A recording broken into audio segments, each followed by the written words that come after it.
بسم اللہ الرحمن الرحیم۔ ناظرین، پن پوائنٹ کے ساتھ میں ہوں نوید امان خان، اور آج ہم بات کریں گے ویلفیئر اسٹیٹ کے حوالے سے۔ پاکستان ویلفیئر اسٹیٹ ہے یا نہیں؟ جب میں اس ملک سے باہر کسی بھی ترقی یافتہ ملک میں جاتا ہوں تو وہاں کے مختلف حکومتوں اور ان کے عوام کا جب میں رد عمل دیکھتا ہوں اور ان کا ٹریٹمنٹ دیکھتا ہوں تو پھر میں اس فیصلے پر پہنچتا ہوں کہ پاکستان کسی طور پر بھی ویلفیئر اسٹیٹ نہیں ہے۔ اور جب میں برطانیہ گیا تو میں نے وہاں دیکھا کہ وہاں کی رائل فیملی کس طریقے سے اپنے ملک کی عوام کی دیکھ بھال کرتی ہے، ان کے حقوق پورے کرتی ہے اور اپنے فرائض پورے کرتی ہے۔ آپ یہاں تک دیکھیے کہ برطانیہ میں پیدا ہونے والا ایک بچہ، چاہے وہ کسی بھی قوم کا نسل کا ہو، وہ برطانیہ میں پیدا ہوا ہے تو برطانیہ میں پیدا ہونے والے اس بچے کو پہلے دن سے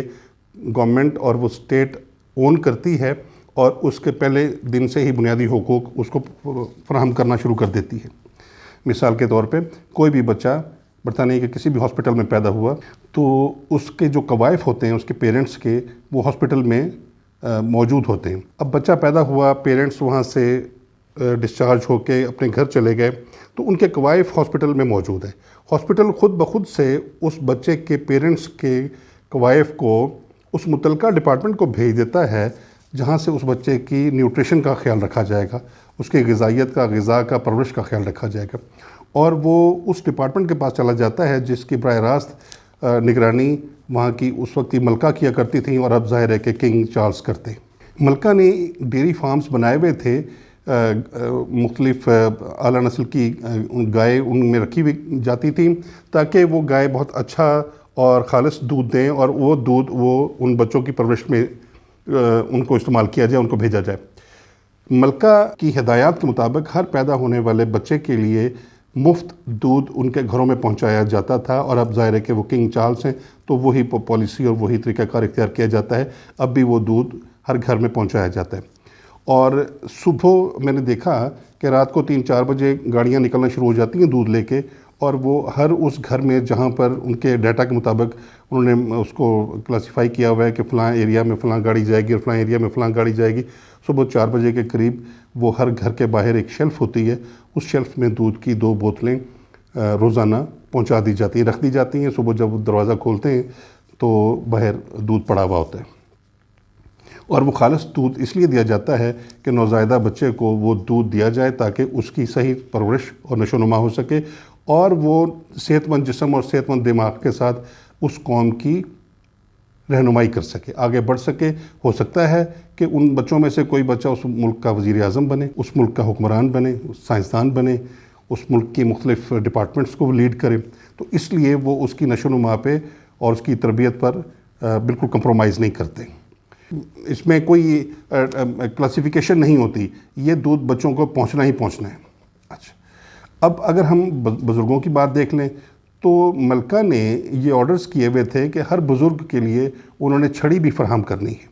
تو مجھے متعدد جگہ پہ وہاں پر مختلف جگہوں پہ باسکٹس میں چھڑیاں پڑی ہوئی نظر آئیں۔ وہ اس لیے کہ اگر کسی بھی بزرگ کو وہ چھڑی چاہیے تو وہ وہاں سے لے لے، استعمال کر لے، اور ویسے بھی ہر بزرگ کو ان کے گھر پہ چھڑی پہنچائی جاتی ہے تاکہ وہ اس کو استعمال کر سکیں۔ یہ ہم چھوٹی چھوٹی بنیادی چیزیں ہیں جو اس وقت ڈسکس کی جا رہی ہیں، اور اس کا مقصد یہ ہے کہ آپ کو بتایا جائے کہ ریاست کس حد تک چھوٹی چھوٹی ضرورتوں کو پورا کرنے کی حد تک ریاست اپنے ملک کے لوگوں کا خیال رکھتی ہے۔ میں نے وہاں یہاں دیکھا، میں ایک جگہ پہ رہتا تھا اور اس علاقے کا نام تھا ہنسلو، تو میں نے وہاں پہ دیکھا کہ ایک موچی کی دکان ہے چوک میں، وہاں سے اکثر گزرتا تھا، تو میں نے وہاں پہ مشاہدہ کیا کہ وہ شخص آتا ہے، کام کرتا ہے، چلا جاتا ہے۔ میں نے سوچا کہ یار یہ موچی ہے، میں ذرا اس سے پوچھوں تو صحیح کہ اس کے کام کے اوقات کیا ہیں، اس کے مسائل کیا ہیں۔ تو میں نے جب اس سے گپ شپ کی تو مجھے پتہ چلا کہ اس کے کوئی مسائل نہیں ہیں۔ تو میں نے اس سے پوچھا کہ آپ سارا سال اسی طریقے سے کام کرتے ہیں؟ تو کہنے لگا نہیں، میں سال میں 10 مہینے کام کرتا ہوں اور 2 مہینے کے لیے میں کسی بھی ملک میں سیر کے لیے چلا جاتا ہوں، اور جو جوتے بنانے والا، جوتے گانٹھنے والا، جوتوں کو مرمت کرنے والا شخص، وہ 2 مہینے کے لیے کہتا ہے جی میں 60 دن کے لیے چلا جاتا ہوں اور 60 دن گزار کے ہی آتا ہوں، اور پھر اگلے سال بھی میں ایسے ہی کرتا ہوں۔ اس کی وجہ کیا تھی؟ وجہ یہ تھی کہ اس موچی کے، اس ایک عام آدمی کے، مزدور کے تمام مسائل اس اسٹیٹ نے حل کر دیے ہیں۔ جیسے اس کو گھر چاہیے تو گھر اسٹیٹ نے دے دیا، اس کو انشورنس چاہیے تو وہ پرووائڈ کر دی، اس کو ہیلتھ کی ضرورت ہے تو ہیلتھ فری کر دی، اس کے بچوں کو ایجوکیشن کی ضرورت ہے تو بچوں کو ایجوکیشن مل رہی ہے۔ اور اگر کوئی بھی شخص، وہ تو موچی تھا، کام کرتا تھا، اگر کوئی شخص وہاں پر بے روزگار ہے اور اس کے پاس کوئی کام نہیں ہے تو اسٹیٹ اس کو اسٹائپنڈ بھی دیتی ہے اتنا کہ اس کا مہینہ گزر جاتا ہے۔ اور اگر اس کو گھر دیا اور اس کی فیملی کے 4 افراد ہیں تو اس کو بچوں کے لیے علیحدہ علیحدہ بیڈ روم اور میاں بیوی کے لیے علیحدہ بیڈ روم، یعنی وہ 2-3 بیڈ روم کا گھر جو بھی ان کے گھر کے افراد کے مطابق ہوتا ہے وہ اسٹیٹ دیتی ہے۔ یہ وہ تمام اور کوئی شخص اگر ایک دفعہ ایک اسٹائپنڈ سٹارٹ ہو جائے اور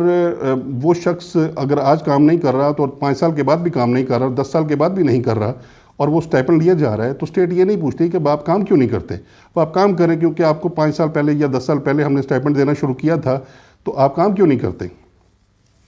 اس کو یہ نہیں پوچھیں گے۔ ہاں اگر وہ کام کرنا چاہے تو کرے، اور اگر وہ کام کرے گا تو جو بھی انکم کرے اس کو حاصل ہوگی، اس کے بعد اسٹائپنڈ بند ہو جائے گا، اس کی دوسری انکم سٹارٹ ہو جائے گی۔ تو اس طریقے سے جب اسٹیٹ مسائل حل کر لیتی ہے اپنی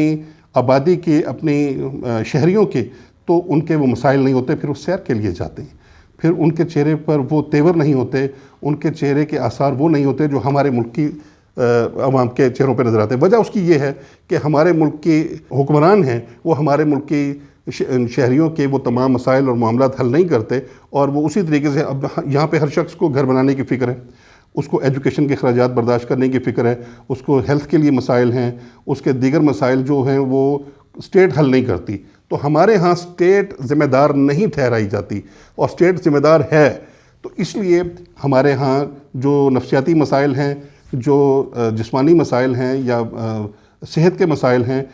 وہ واضح نظر آتے ہیں، اور جن قوموں میں حکومتیں اور وہ وہاں کے جو حکمران ہیں وہ ان معاشروں کی دیکھ بھال کرتے ہیں، ان اپنے فرائض ادا کرتے ہیں، تو وہاں پہ عوام بھی اپنی فرائض ادا کرتے ہوئے نظر آتے ہیں۔ تو یہاں جب آپ حکومتیں ادا نہیں کریں گی تو عوام سے اس رد عمل کی توقع کیسے کی جا سکتی ہے؟ اجازت دیجیے، اللہ نگہبان۔